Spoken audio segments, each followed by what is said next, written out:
It's Peaches here, and this is Peaches Pit Party, the podcast. A lot of puh sounds with that title. A replay of today's full show, which you can hear weekday afternoons live on K-Barrel 101. I hope you like what I have to say, and if not, well, then I'm sorry, not sorry.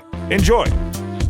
Happy Hump Day, June 19th. It is, in fact, Juneteenth. It's Peaches Pit Party as well, kicking off right here with Whitechapel on K-Barrel 101 as my pick of the day. Now, does anyone else have a real boring life? Well, I shouldn't say boring, because my job is really cool. I get to do things here most people dream of doing, and I acknowledge that on the air.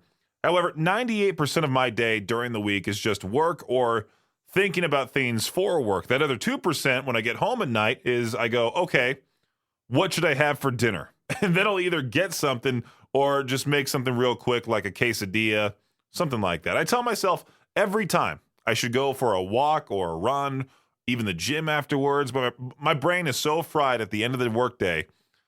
The workload here has increased significantly that most of the time I just will go home, hop on Discord with my friends, and lay in my bed and talk to them.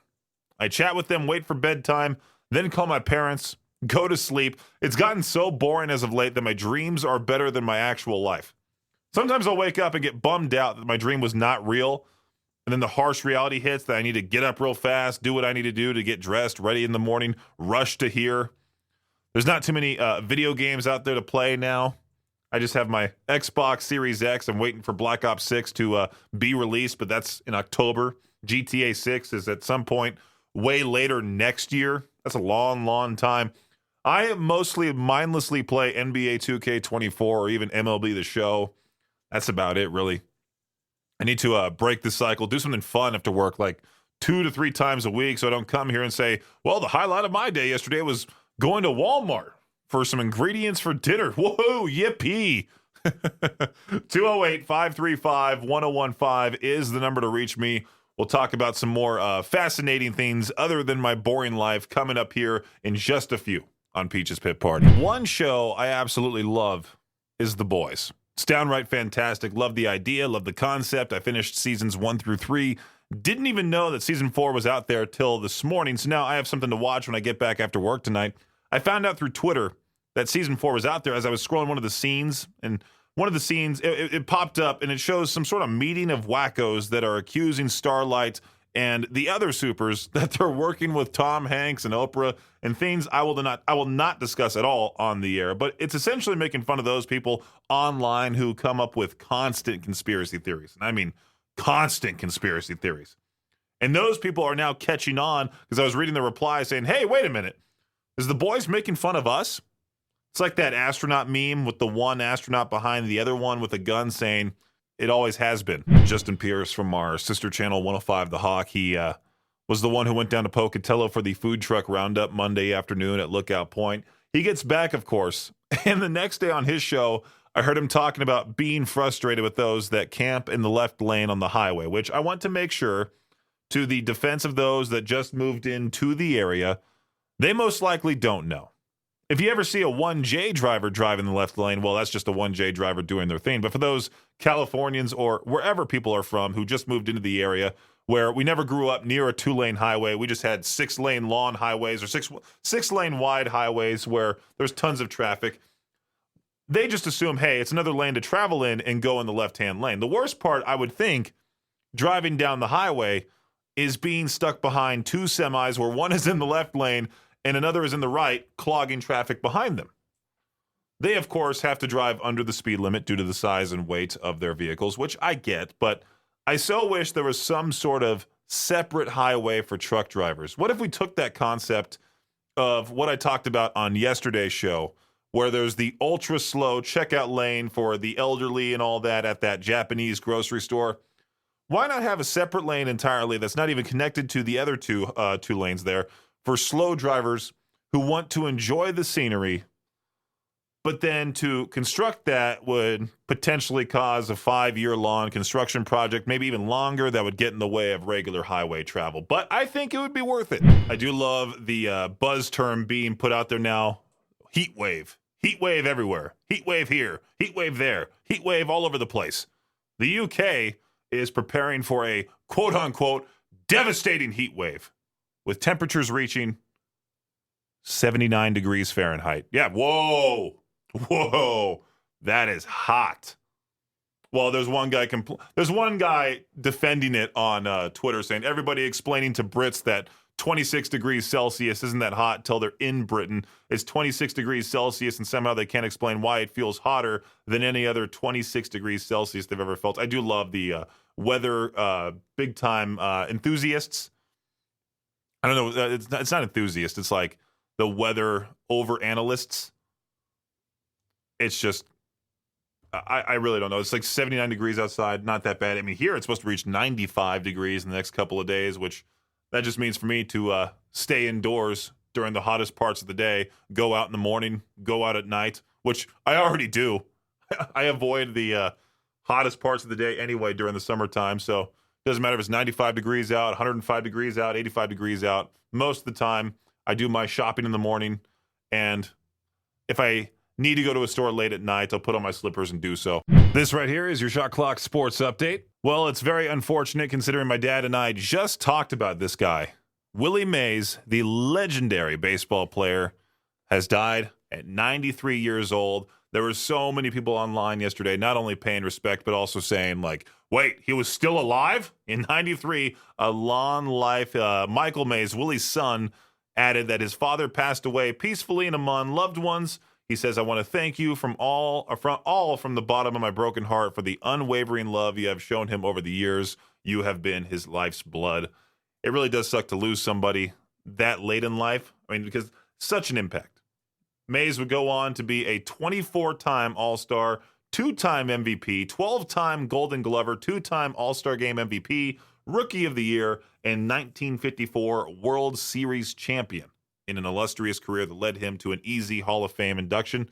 What else is going on in sports? Oh, yeah, the Boston Celtics won the NBA Finals.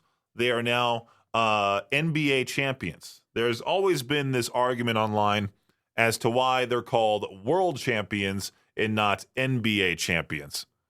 Because they're not technically facing the world, they're just facing the NBA teams. But everybody in the NBA, I would say, comes from around the world. So I don't know what my stance is for that, nor do I care all that much about it.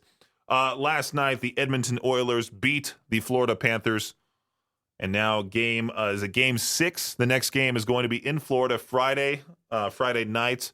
Justin Pierce from our sister channel 105 The Hawk, he's the biggest Edmonton Oiler fan I know, and by that I mean he's the only Edmonton Oiler fan that I know about. He came in yesterday. He changed his shirt to a Connor McDavid jersey. Later in the day yesterday, he walks in yelling, "Go Oilers!" And they won last night. And Connor McDavid did absolutely amazing. He's a stellar player. So Friday night, that game will be on TV, and we'll see who's gonna win that one. That does it for your Shot Clock Sports Update right here on K-Barrel 101. It's never been a thing for me to go to the store and buy a watermelon, just because I'm that lazy guy that wants to buy the pre-sliced watermelon, which does cost more money, but I don't have to go through the process of cutting open a giant watermelon.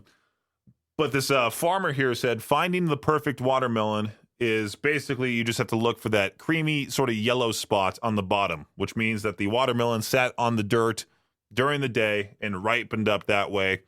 You don't have to do the whole smacking each watermelon at the store thing, which I did see some lady doing recently. She was just smacking every watermelon. Kind of like how you do the same thing when you walk through the aisle with the bags of rice. You just walk by and smack it. That's what I do, at least. I mean, I feel like that's normal, but whacking watermelons isn't, which is so weird because one is definitely weirder than the other. That's for sure. One of those new California laws requiring fast food workers to make at least $20 per hour includes another little-known rule. Fast food managers have to make at least $83,200. Now, one Raising Cane's manager near Los Angeles makes close to $200,000 per year with bonuses. They said it's been life-changing for my family. And I guess another manager who works at Chipotle said that they also get paid 6 figures to their top managers. Oh, good for you. Back when I was working at In-N-Out, everyone was like, oh, man, you're lucky to work there. They pay so well. I mean, you got to go to In-N-Out University in order to make it to the managerial level. I do applaud those people that want to be managers of a fast food restaurant. I just could not do it. I hated customer service. I hated it with a passion. I didn't want to talk to anybody. You deal with the worst of the worst most of the time when it comes to customer service. You didn't put onions on my burger. They throw it in the tray, say, make me a new one, as if like they're like the royalty in the restaurant. That's just a regular thing. There's so many other things that happened there. When I was working at In-N-Out Burger for like 3 years, only got to level 4, so I was doing fries, and that's intense. I mean, it's an everyday hustle. It makes me, when I look back on that job, it makes me really appreciate what I do now. Like if sometimes I think the workload is extra stressful here, I think about, if I were to still be in California working at In-N-Out, working the drive-thru, being stuck outside wearing that white uniform with the dainty white hat, and it would get extremely hot in the summertime. I'm out there taking orders in the drive-thru. One time I took the paper hat off, and all this sweat that was built up inside that hat just came down. It got so bad that a customer handed me a Gatorade bottle. They felt bad for me out there.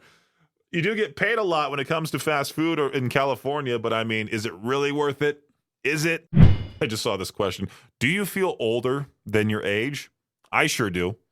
With the heart problems that have been happening recently, I feel like I should be in my late 60s, early 70s and not exercising at all. Maybe even doing water aerobics, things like that. That is until I go to a place like the local cardiologist office or maybe even the sleep doctor. And I look at those other people that walk into the lobby there and I go, magically I feel better. I feel a lot healthier. Well, a survey of 2,000 Americans 28 and older found that more than half of those who feel older than their age blame joint pain. Yeah, my dad gave me his great genetics of having lower back problems. I think I also got some of his like his brother's things too, like sleep apnea. I love going home at night, putting on the CPAP, looking like Bane from Wish.com, having to, not being able to breathe throughout the night, so I need to slap that machine on. Which I think that was a majority of the reason, one of the major reasons why I had those heart issues, which I still take pills for. And it sucks having to take pills each and every single day. It really does. It's a nuisance to me. There have been plenty of times in the morning I have woken up and go, okay, time to go to work. And I'll head to work. And about halfway to work, I go, I forgot to take my med. I need to go back. And it's caused me to be late. Yeah. It's real unfortunate. Elder fraud now being labeled as an epidemic. According to FBI data, Americans 60 and older lost $3 billion to scammers just last year. Not only do the older adults lose money, but they can also be traumatized by the experience and experience deep shame as well. Unfortunately, the true cost is probably much higher. Only about half of reported internet crimes include the victim's age. And the data might not include scams that take place over the phone or by mail. So, yeah, I mean, you see it all the time on Facebook. Whenever we try doing a giveaway on Facebook, there's always that one scammer who makes a fake K-Bear 101 page and then gets the info from one listener who's just like, who doesn't really know much about anything online. The older people do get picked on because they're not knowledgeable when it comes to technology. And I understand that completely, really. I may make fun of old people clogging up the lines in the grocery store or clogging up traffic because they're driving way under the speed limit. But you got to be nice to them. They're older. I mean, if I reach that age of like 70, of course, I'm not going to be that knowledgeable of technology at that point. Will I ever give out my credit card? No. But I also grew up in a time where, social media was around during most of my childhood and all that, unlike these people who are born in like the 40s, 50s, maybe even 30s even, don't necessarily know any better. I just watched that movie, is it The Beekeeper with Jason Statham? That is all about him getting revenge for this one lady who was victim to a scam artist who stole all of the money in her savings. It happens more often than not, okay? Be wary of grandma and what she's doing online. Or grandpa as well. Country singer George Strait, he shattered the record for the largest ticketed concert in U.S. history when he played before a crowd of 110,905 fans in Texas. What venue can hold that many people? I'm sure it's one of those massive football stadiums down there. It doesn't even tell me what venue this guy was at. Let me look up George Strait concert Texas record venue. Kyle Field. How many people can that thing hold? I'm sure it could probably hold less, but they just sardined a bunch of people on the floor because there's no chairs, standing room only. At what point do you consider it to be a waste of time? Like if you're at the very top of the stadium, and you're sitting there needing binoculars to see George on the stage, at that point, I would just get up and go home. There'd be no point in me being there other than me hearing George Strait music from what I would think very far away, right? And now we have today's What the Headline. We go down to Florida once more, Lakeland, Florida. This McDonald's employee, the good old joke here, she wasn't loving it. That's right, this employee was arrested after she took out a gun and shot at customers following a wild caught-on-camera drive-through dispute. They captured this fight between this girl named Cassidy and customers at the McDonald's drive-through. The brawl quickly escalated from throwing cups to gunfire. So I have no idea, and this article doesn't tell me how this all came about. I was thinking maybe the customer was, hey, can I change my order at the last possible minute? And that was like the 500th customer to say that to this lady that day. And she's like, that's it. I'm over it. I'm going to start fighting with customers. I'm thinking these two have had some sort of past. There must have been a fight between them. Something like that. Like maybe this girl got like cheated on by her boyfriend who cheated on her with this girl in the drive-thru, and somehow she pulled up taunting her. Something like that. There's no way this. I shouldn't say no way. There is a slight possibility that this escalated from like, hey, can I get pickles off my Big Mac? That's it. I'm getting the Glock. The U.S. Surgeon General has called on Congress to require warning labels on social media platforms and their effects on young people. Mental health is a huge thing. So these labels will be similar to those now mandatory on cigarette boxes. To me, this just sounds like a mandatory ad in place. Like right as you launch Facebook, Instagram, Twitter, whatever it may be, it's going to pop up, hey, warning here sort of thing. And I understand the warning, though, because my parents and I have talked about it years ago, back when I was scrolling Facebook, seeing my friends doing things with a whole lot of other friends, and I wasn't invited, or I'm just sitting in my bedroom doing nothing, scrolling, seeing people having fun. It does put a damper on you, big time. Or you see those rich influencers flex certain things online, and it makes you wish you had those things. I watch those celebrity house tours all the time. Makes me wish I actually had a house, let alone cool things inside of it. Instead, I got this crappy apartment where the walls are thin, and there's June bugs outside, and all that fun stuff. I think I'm here for the warning label as long as it's used properly and not an ad in place. I feel like ads are more detrimental to my health when it comes to social media, more than the posts themselves. K-Bear 101, time for today's To Peach Their Own Question. I just thought of this because there was a list that popped up on social media this morning. Something about like the top rock songs you'd party to or people party to overall. Here it is. A new study reveals the top rock songs people like to party to. Number one was Thunderstruck from AC/DC, which I do not understand whatsoever. I'm the biggest AC/DC fan around. I'm not going to be partying to Thunderstruck. Thunderstruck's more so for sports entrances, getting yourself hyped up for the gym, things like that. The song Highway to Heck is what I'll call it, number two. Leonard Skinner, 3, Sweet Home Alabama. Got Back in Black again, AC/DC at number 4. Eagles, Hotel California. There's some much better party songs than these. I mean, Party Hard, Andrew WK, Electric Callboy with Hypa Hypa. So many other better party songs. That's why for today's To Peach Their Own Question, I ask you, you're putting together a party playlist. What's the first song you're adding? 208-535-1015. Call in now. K-Bear, what's going on? Not too much. How about yourself? Hey, same old, same old. You doing your answer today is To Peach Their Own Question? Yeah.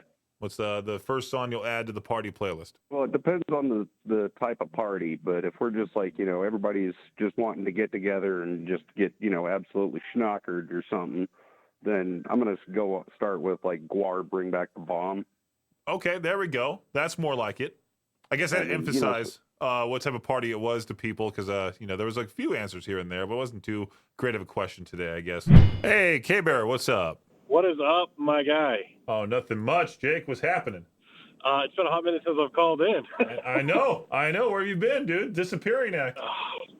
Dude, work has just been insane. Plus, I don't know what it was, but there was like a month there where my whole family is super sick.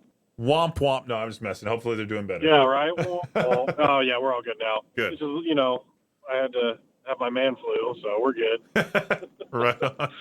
So I heard you talking about throwing a party. Now I don't think I've ever thrown a party. And it depends which party it is, because a lot of my friends aren't into like metal or rock. But like, if I were to pick what to start out with, I would think like Electric Callboy. There you go. Yeah. Who cares about those friends that aren't into metal? I talk about it all the time with like these people who work at these businesses, and I walk in and they're playing one of the country stations around here. Not 105 The Hawk, but one of the other ones. Yeah. And I'm like, what are you doing? And they're fans of K-Bear. They're like, yeah, we have to play because we don't want to offend anybody. It's like, dude, we have Alt 101 for a reason. We might as well make the slogan of that channel. You can play this at work and your boss will be fine with it. It's not heavy like K-Bear. Yeah, which we should play K-Bear everywhere. Sure. Just because you guys are a hoot. Right. And, you guys play some good music. And I don't think people will get offended. I think it's the notion that people will get offended. Those boomers. Yeah. Thanks for listening to Peach's Pit Party, the podcast. If you enjoy the show, please share, subscribe, and rate the podcast. Peach's Pit Party is hosted by me, Peaches, and is a production of Riverbend Media Group. For more information or to contact the show, visit riverbendmediagroup.com. Until next time, Peach out.